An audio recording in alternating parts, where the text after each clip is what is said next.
Hi guys, I thought I'd just make a little movie, and the idea is I'm going to sort out this piece of obsidian and show you how to deal with such a thing. So it's not a Stone Age movie, it's about producing a hopefully a stunning point from a very nice piece of stone. I'm going to be using a couple of things. I'm going to be using a grinding plate with a diamond grinding plate and a copper tipped flaker. All the same, it takes quite a bit of effort to make such a thing, but we want to try and get it flake perfect and make the best of such a wonderful opportunity. So I'm going to start off with a little hand pad and get cracking. So I'll draw you down where you can actually see what's going on, and come in a little bit because you need to be able to see the quality of the workmanship. Okay, so you got this square edge. Now what a lot of people make the mistake of is they start pushing here and they start pushing here. Move that across so you can actually see, and neither of them things are going to help you out. Right, so the best way to do it is start right at the tip, right, and sort of make a little push down somewhere near the centre. I might adjust the camera angle a few times. So that was the first little flake off there, right? Then the second one, what we're going to do is we're going to put this copper tip flaker right here, which is about halfway up. There's a crest line from that flake, look, this crest line right here. So how we do it is we get that to there and we put that copper tip right on that crest line and we press down that way. And then the whole flake gets turned over and you come to about the midway point. If I was to show you that from there, this copper tip flaker is going to land right, just getting the angles right for you, it's going to land right here and push down that way. So we do that too. So that's that one. Getting little flakes off like this, look. And then it gets turned over again. And you push in that way. You have to watch these little things because they are going to cut. Obsidian is a really, really sharp material. Turn it over again. And if you look already, what you're seeing is you're seeing the orientation of this point switching sides all the time. So it goes up and down. So the next one is going to come right here.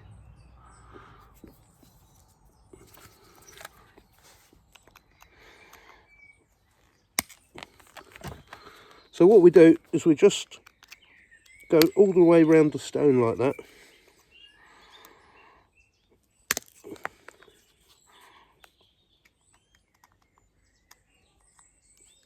And I won't bore you by taking you on the whole journey just yet, meaning making you suffer with the whole orientation of the whole thing.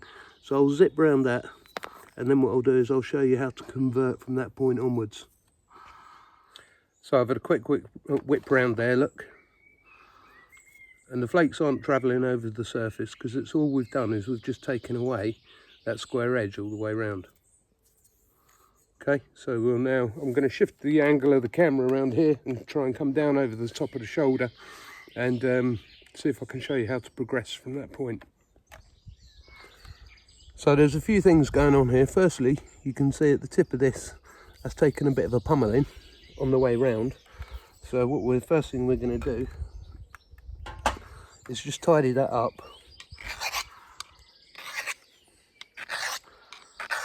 And get that back to perfect condition, because it's got a perfect job to do. The second thing is to start having a look at this. Now it's a little bit difficult to tell, but quite often you can see there's a bit of an orientation. So what I mean is this very edge here might favour one side or another, so it might be slightly closer to one side. And I believe on this account, this edge here is slightly closer to that side. So what we'll do, just try and get this angle just right, we'll give that a little, just a little braid down there.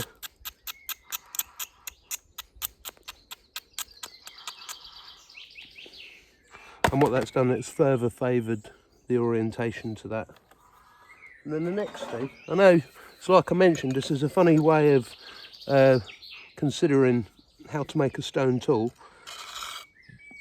But this isn't prehistory, this is lithic artistry. So the lithic is the stone tool you're making. And what you're trying to do is you're trying to get an absolute mirror finish, picture perfect result.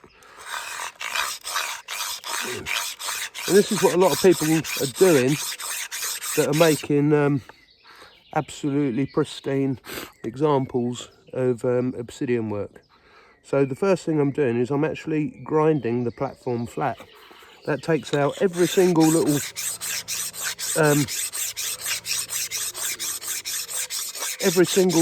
of discrepancy, so that when you push you get exactly what you're looking back for.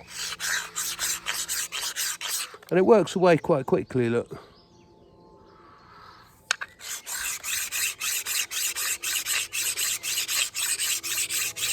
So we do that for a little while, and then the other thing that we do is we actually take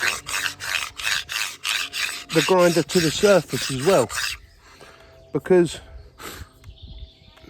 if you can imagine this surface here, if the flakes can bump into anything, they get distressed by what they bump into. So what you're doing is you're making sure that each flake has got a smooth journey across the stone. So we just spend a bit of time on that surface too.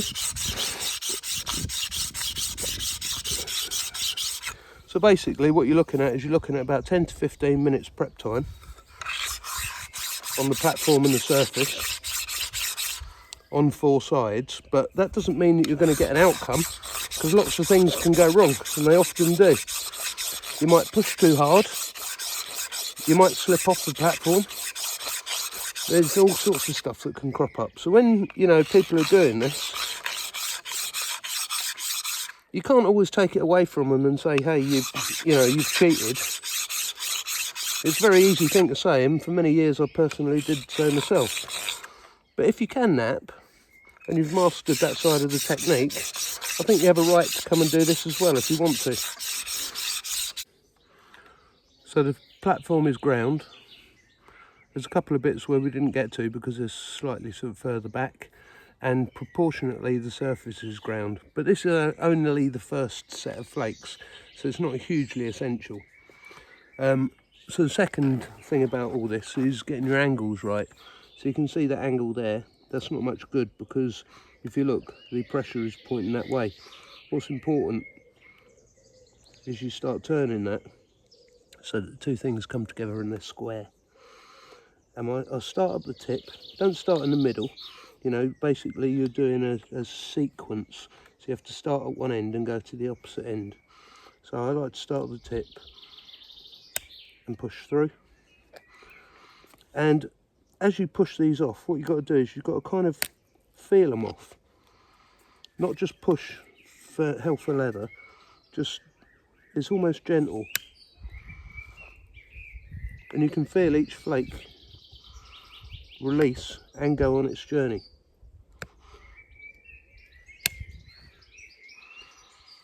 And sometimes if you're pushing too hard, you'll notice that they overrun, and that will tell you in itself that you've got to take a bit of take a step back a little bit and push a bit more gentle.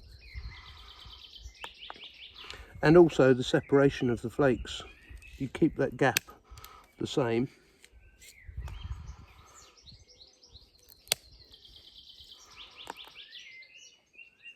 A little bit of a mistake there, so I'll step back and take that one. And like I mentioned, it's the first set, and there could actually be up to 8 or 9 passes to get everything all singing and dancing. and just how you want it to be.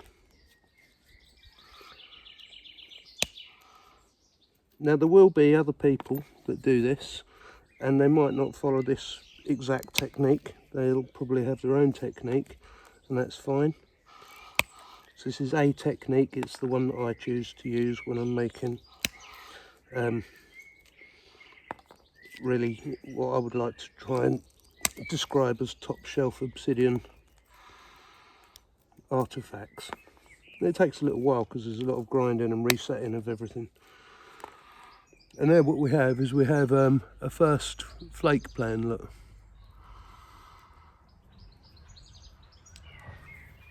the sunlight's not very good at the moment, so you can't actually see all of the colours in here, but it is quite a rainbow-esque piece of obsidian with purple and green going on. And you'll also notice here that we've got a little, what looks like a little bit of fingernail. You can actually use your own fingernail if you're careful, and you can kind of pick them up and clear them off. It's not essential at this stage, but there's nothing. There we go, that's picked that up nicely. But you definitely don't want them on the end product. So that's flake set 1. Then we do it from that side, then we do it from that side, and we do it from that side. So again, what I'll do is I'll plough on through that, and then I'll get a little bit closer to the finish, and I'll show you again.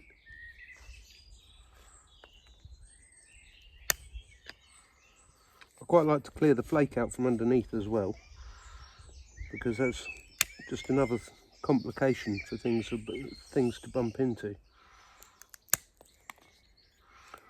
And I like to make sure that I put the copper tip on the same distance into the platform, because what that helps to do is it helps to keep the whole surface nice and balanced.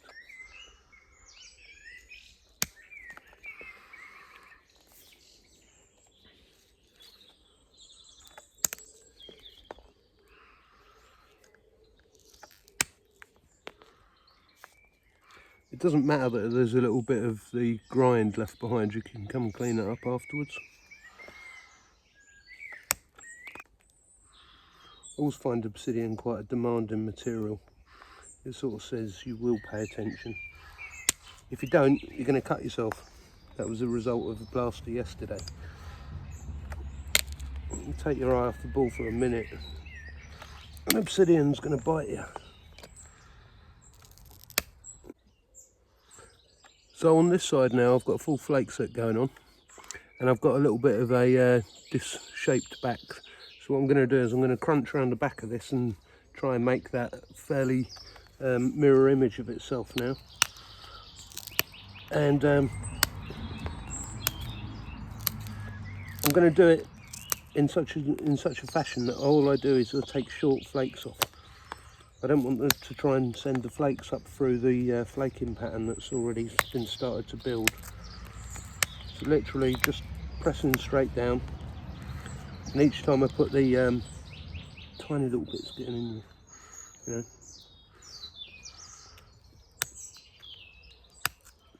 I'll probably go into the surface about 1/8 of an inch and press almost directly down.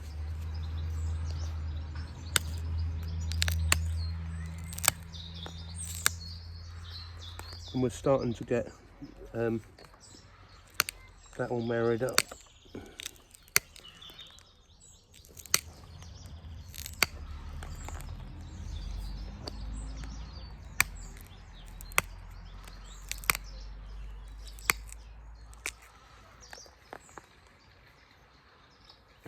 So as you can see. So one of the things that might be worth pointing out to you is when I'm putting the platform angle in, I've got that leant over. See, that's 90 degrees. I'm laying it over about 30 degrees. Leaving this angle just tilted like that, about 70 degrees to the surface that you're going to end up with after you've pushed the flake off.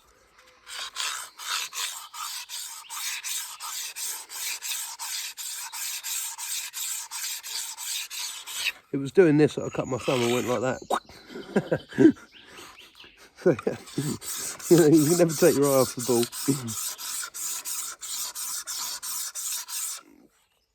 as you can see, as this is getting flatter now, it's much easier to spread that surface grind out.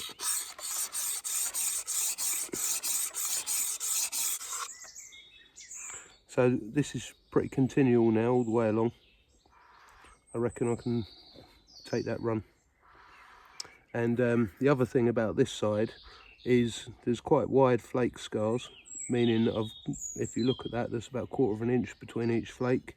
On the other side, they're a little bit more joined up. And it depends what you're looking for as far as an aesthetic value, because that's what we're really after, as to how far you space them out. So I'll add this run into the video, because this particular run hopefully should cancel out the very last of the flat spot, and then I'll make a decision as to whether or not I'm happy with the actual finished outcome.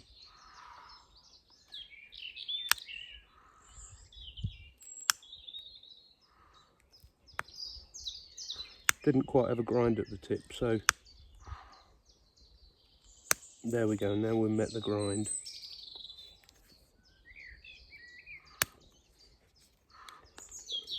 And if you want, you can have a look every time you take a flake off.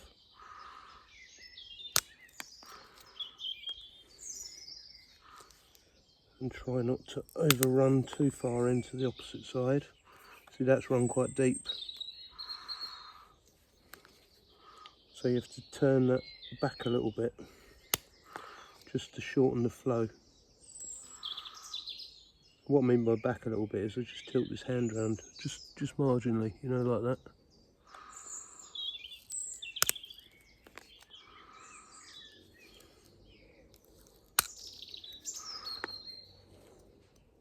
And if you get a fingernail pick up at the end, sometimes it's worth picking them off so they don't accumulate.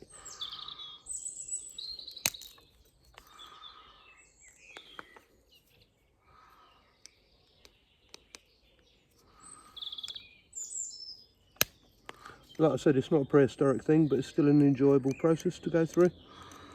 And obsidian, much like glass, if you're taking the bottom out of a bottle or something, is a lot softer than flint and generic stone itself. So if you're starting out, it can be a good thing to do, because you can learn the rate of pressure. But you have to be a lot more careful, because if you're not careful, you're going to hurt yourself, you know.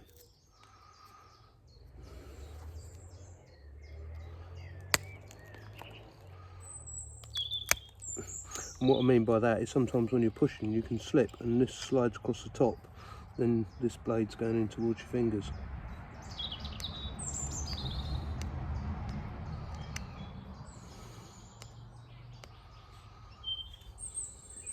So even that's not perfect. It's good, but it's not exactly what I want. Right, so what we could do is we could try building a bit of an extension to the flakes around the back here now. And I think that even though we've come all this far and we've got everything there, what we now need is to do almost a complete grind to perfect the flakes. Right, so if you've bared with me, I've put quite a bit of time into this surface, right? And I've also got the platform running all the way around. And now what I want to do is introduce you to a technique, which means that when we put the flakes on the surface, they all end up beautifully and even. So, first thing I'll do is I'll start at the back in the centre, and I'll just browse around to that edge, this point here, and I'll browse around to that edge, this point here. And again, I'm not looking for any sort of length and range on the flakes.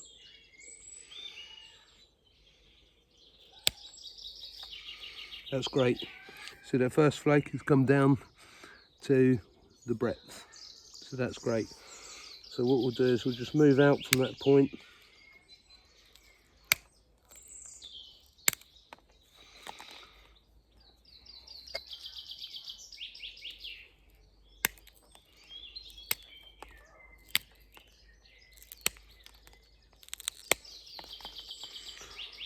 so we've done the back of that. Now we're going to go to the very point of the arrowhead, here, we're going to push one from that side. The tiny little ones, you have to be really careful at the delicate tip. And then basically what we're going to do is we're going to go left to right. And I'll let you watch the whole sequence of this. And I'll explain a little bit more about the value of it as we go further up. So if you see that tiny... dropped it. Luckily it didn't hit anything hard. You can see that flake is overrun. It hasn't quite met the opposite side. So this actual tiny little flake has got hardly anything to pick up because the other flake's already done the scallop.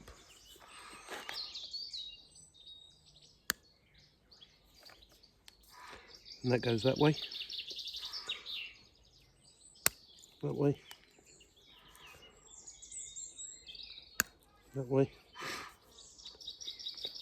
The other thing that's happening, which you can't really be taught, is I'm feeling the value of the copper, which actually needs a slight amount of adjustment because it's got a bit dented. So I'm feeling the value of the copper against the obsidian. It wants to be touching it like it's hugging it, you know, it wants to have a perfect connection.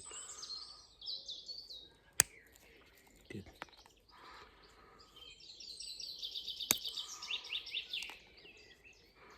And once we get a little bit further down, I'll just show you the outcome of what's happening.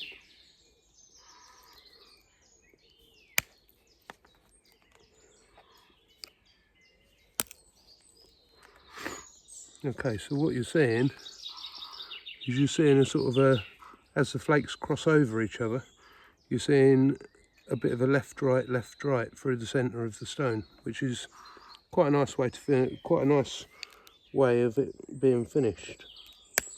Although saying that, doing one side then the other side and getting a marriage on the length actually gives quite a nice finish too. A slightly different look about it.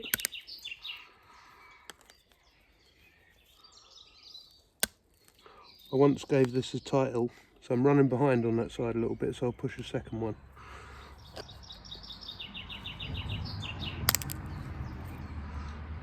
Oh, overrun. Look at that one's gone right across.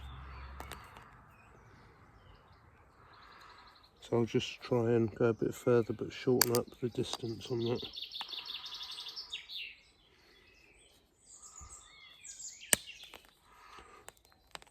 So I used to give this a title, I used to call it Egyptian crossflow flaking, because a couple of the examples of knapping that I've seen have come from Egypt during the pyramid building time, and I've seen exactly the same pattern work.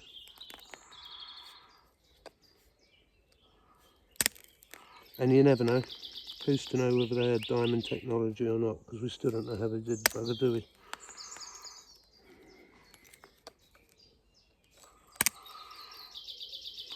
But the knapping was of high standard there. This is the problem when the surface is so good, the flakes don't see any reason not to keep running. You know, they're quite happy to swim right across the stone. A little bit of a stutter plug at the top there. May get the opportunity to clear it from there. Yeah, pretty much. And you can see the damage from the overrun at this point here. But so that's quite an interesting look about that surface, right?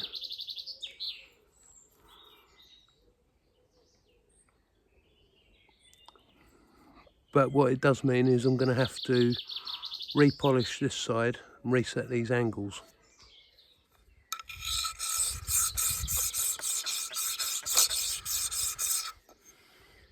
Well, that side's all set up now, so this time what I'll do, just out of a matter of interest, is instead of showing you from the left to right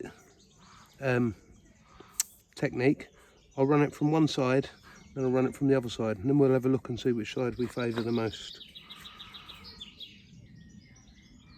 Well, I can't even begin to explain the level of care needed now.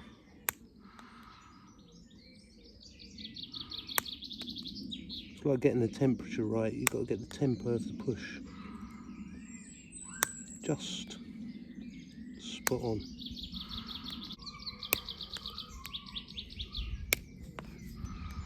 And you can see how they're browsing right out to that middle point, just real nicely.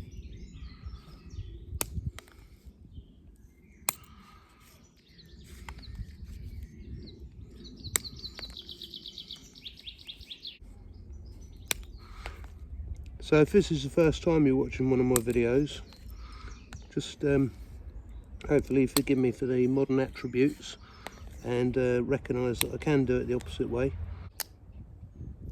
Just something I thought I'd show you out of interest, really.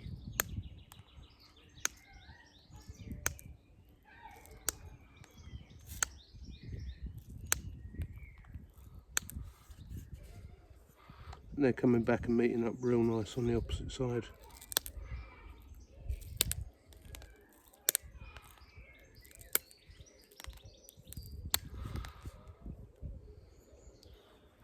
As you can see, here we go.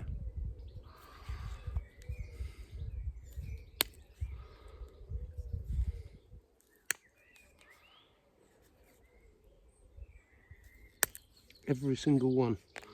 It's got to be spot on. Otherwise you mess up the look.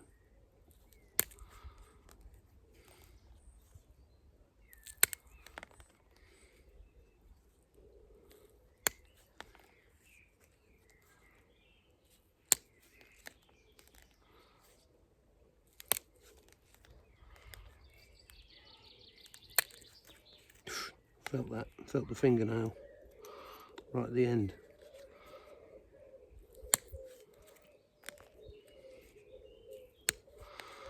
Now on the last one, what I did is I set the tip in before I did the channel, so I've got to be really careful as I come around here not to overrun, because otherwise we start destroying a beautiful look, you know, everything that we went for.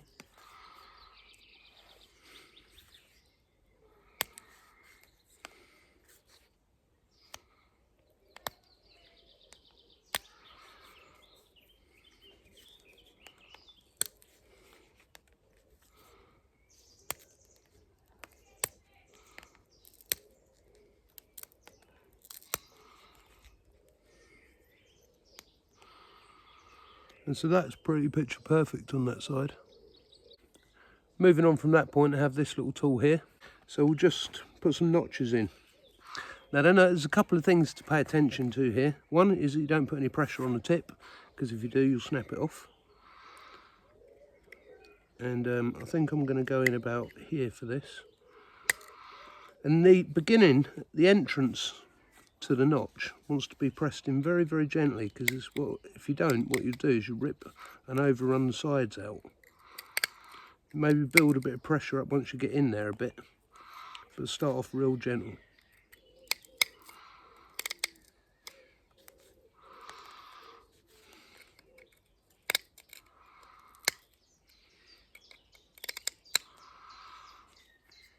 So it's a nice little notch.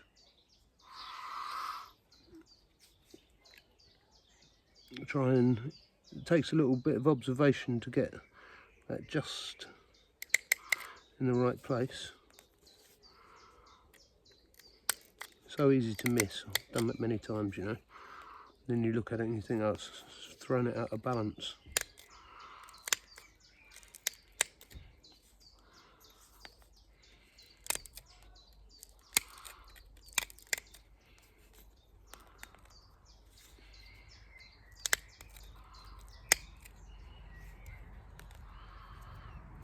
One more little notch, if it'll let me.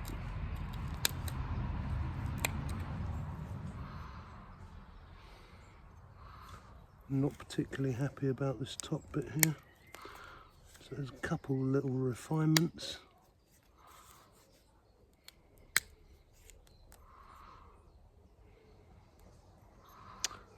And I do believe we have a nicely organised little arrowhead.